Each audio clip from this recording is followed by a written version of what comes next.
Hi friends, welcome back to chart designs. ఈరోజు వీడియోలో నేను ఒక బ్యూటిఫుల్ బ్లౌజ్ డిజైన్ చూపిస్తున్నాను అండి. చాలా సింపుల్గా ఈజీగా స్టిచ్ చేసేసుకోవచ్చు.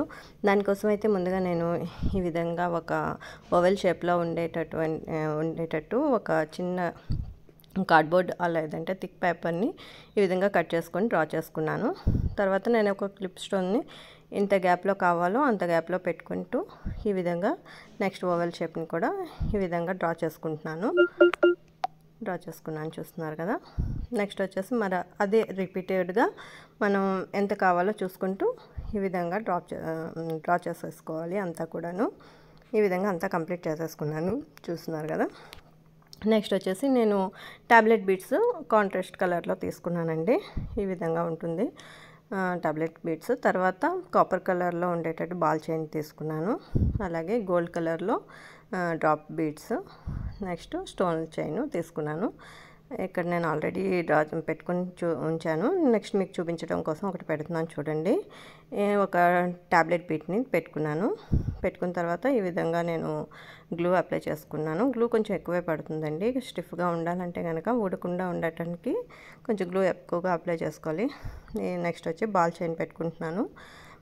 నిజానికైతే నేను డ్రా చేసుకున్నవి కూడా వేస్ట్ అనిపించింది. ట్రై చేద్దాం కదా అని చెప్పి నేను డ్రా చేసుకొని ఈ విధంగా పెట్టుకున్నాను. ఒక్కటి కూడా అంటే లైన్లో లేదు. చూస్తున్నట్టయితే నేను స్ట్రైట్గా అంటే డ్రా చేయకుండా కూడా మనకి ఫినిషింగ్ నీట్గా వస్తుంది.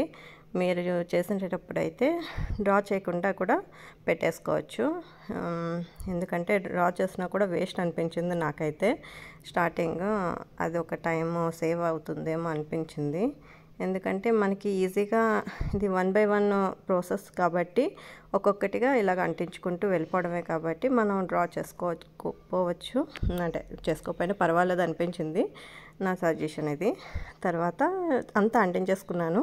చూస్తున్నారు కదా. ఈ విధంగా అంతా కూడా నీట్గా అంటించుకున్న తర్వాత ఇప్పుడు నేను స్టిచ్ చేసుకుంటున్నానండి. ఒక నిడిల్లోకి మిషన్ థ్రెడ్ తీసుకున్నాను. అదే కాటన్ థ్రెడ్ ఉంటుంది కదా, తీసుకొని ఈ విధంగా టాబ్లెట్ బీట్ని ఒక 2-3 టైమ్స్ ఈ విధంగా హోల్స్ ఉంటాయి దానికి, ఈ విధంగా స్టిచ్ చేసుకున్న తర్వాత టాకాలు వేసుకోవాలండి. స్టోన్ చైన్కి ఇంకా బాల్ చైన్కి కూడా రెండిటికి నీట్గా అంటే మధ్యలో టాకాలు వేసుకోవాలి. ఈ టాకాలు అనేవి బయటికి కనిపించకుండా నీట్గా వేసుకోవాలండి. అప్పుడే ఫినిషింగ్ బాగుంటుంది. బయటకు కనిపిస్తే అంత బాగుండదు కాబట్టి నీట్గా మీకు చూపించినట్టు చూస్తున్నారా. ఎక్కడ కూడా మనకు తెలియట్లేదు అసలు. ఈ విధంగా నీట్గా ఉంది. ఈ విధంగా అంతా కూడా కంప్లీట్ చేసేసుకోవాలి టాకాలు వేసుకొని. నెక్స్ట్ వచ్చేసి క్లిప్ స్టోన్ పెట్టుకున్నాం కదా మనం వైట్ కలర్లో, దానికి నేను ఈ బీడ్స్ డ్రాప్ బీడ్స్ యూస్ చేస్తున్నాను. ఈ విధంగా 3 బీడ్స్ తీసుకొని ఈ విధంగా క్రాస్గా ఒక 2 బీడ్స్ అటు ఇటు పెట్టి మధ్యలోని ఒక నిలువుగా ఒక స్టాండింగ్లోని ఒక బీడ్ పెట్టుకుంటాను. చూడటానికైతే మనకి పెళ్లి బొట్టు ఉంటుంది కదండి, ఆ విధంగా కనిపిస్తుంది చూడటానికి. ఈ విధంగా నేను 2 పక్కల పెట్టుకున్న తర్వాత మధ్యలో కూడా ఒక బీడ్ వేసుకుంటాను. చూస్తున్నారు కదా. ఈ విధంగా మధ్యలో పెట్టుకున్నాను. ఇదే విధంగా అటువైపు కూడా 2 పక్కల కూడా కుట్టేసుకోవాలి. చాలా ఈజీగా కుట్టుకోవచ్చండి. మీరు ఇప్పుడు వస్తుందండి పెళ్ళిళ్ళ సీజన్ కాబట్టి మీకు అర్జెంటుగా సింపుల్గా బ్లౌజ్ ఉండేవి ఇలాంటి రౌండ్ నెక్ ఏవైనా కుట్టించుకొని ఉంటారు కదా, ఆ బ్లౌజ్కి ఈ విధంగా కూడా మీరు అంటే చాలా ఈజీగా 1 డేలో హార్డ్లీ మీరు రోజంతా కూర్చొని కుట్టారంటే 1 డేలో కంప్లీట్ అయిపోతుంది. లేదు అంత టైం లేదు, ఇంట్లో పనులతోటి అవ్వదు అనుకుంటే హార్డ్లీ 2-3 డేస్లో కంప్లీట్ చేసుకోవచ్చు మీరు ఈ బ్లౌజ్ని అనేది. మోస్ట్లీ నేను ఇంట్లో ఉన్న వాటితోటే ట్రై చేస్తానండి కుట్టడానికి.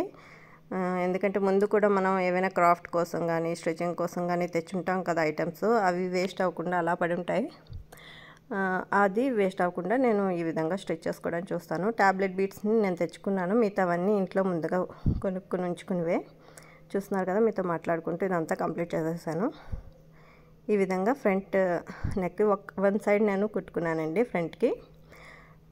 ఈ విధంగా పళ్ళు ఒకవైపు కప్పేస్తుంది కాబట్టి ఈ విధంగా 1 సైడ్ స్టిచ్ చేసుకున్నాను. బ్యాక్ అంతా కూడా ఈ విధంగా నీట్గా వచ్చింది. చూసారా ఎంత ఫినిషింగ్ అనేది చాలా బాగుంది. తర్వాత ఇప్పుడు వచ్చేసి స్లీవ్స్ కూడా నేను ఒక చిన్న అంటే హ్యాంగింగ్స్ లాగా స్టిచ్ చేస్తున్నాను. ఇప్పుడు చాలా ట్రెండింగ్లో ఉన్నాయి కదా హ్యాంగింగ్స్ అనేవి, ఆ విధంగా కుట్టుకుందామని చెప్పి కుడుతున్నాను. ఈ విధంగా థ్రెడ్ తీసుకొని ఒక పర్ల్ బీట్ తీసుకున్నానండి. తర్వాత ఒక టాబ్లెట్ బీట్ తీసుకున్నాను. తర్వాత ఒక చిన్న బీట్, కాపర్ ఆర్ గోల్డ్ ఏ కలర్ అయినా మీకు చిన్నది అవైలబుల్లో ఉన్నది తీసుకోండి. నేను కాపర్ ఎందుకు యూస్ చేశానంటే సారీలోని ఇప్పుడు బార్డర్స్ అన్నీ కూడా కాపర్లోనే ఎక్కువగా వస్తున్నాయి కాబట్టి నాది ఈ సారీలో కూడా కాపర్ది ఎక్కువగా ఉంది, హైలైట్ అయింది. సో అందుకని చెప్పి నేను కాపర్ కూడా కొంచెం యూస్ చేశాను అంతాను. ఈ విధంగా నేను బీడ్స్ కుట్టుకుంటున్నాను ఒక్కొక్కటి. ఇది కొంచెం జాగ్రత్తగా చూడండి. 1/2 ఇంచ్ ఎక్కువగా వదిలినా బాగుండదు, అలాగని తక్కువగా ఉన్నా కూడా గ్యాప్ బాగుండదు. సో కొంచెం గ్యాప్ ఉంచుకొని ఈ విధంగా నాట్ వేసుకునేటప్పుడు మాత్రం మీరు చూపిస్తున్నాను చూడండి. మళ్ళీ ఇంకోటి, ఈ 3 బీట్స్ ఎక్కించుకున్న తర్వాత మీ స్టార్టింగ్ ఏ బీట్ ఉందో దాన్ని వదిలేసి టాబ్లెట్ బీట్ ఉంది కదా దానిలోకి మీరు డైరెక్ట్గా ఈ నీడిల్ని ఇన్సర్ట్ చేసుకోవాలి. తర్వాత పర్ల్ బీట్లోకి ఇన్సర్ట్ చేసుకోవాలి. అప్పుడే మీది అంటే లాక్ అవుతుంది, ఆ కిందన ఊడిపోకుండా లాక్ అయిపోతుంది కాబట్టి అప్పుడు నీట్గా వస్తుంది. ఈ విధంగా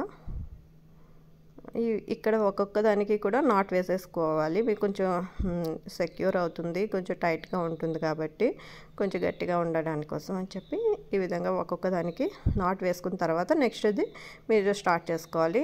అంతా కూడా కంప్లీట్ అయిన తర్వాత హ్యాంగింగ్స్ అనేవి ఇంత నీట్గా వచ్చాయి చూడండి, ఎంత బ్యూటిఫుల్గా ఉన్నాయో.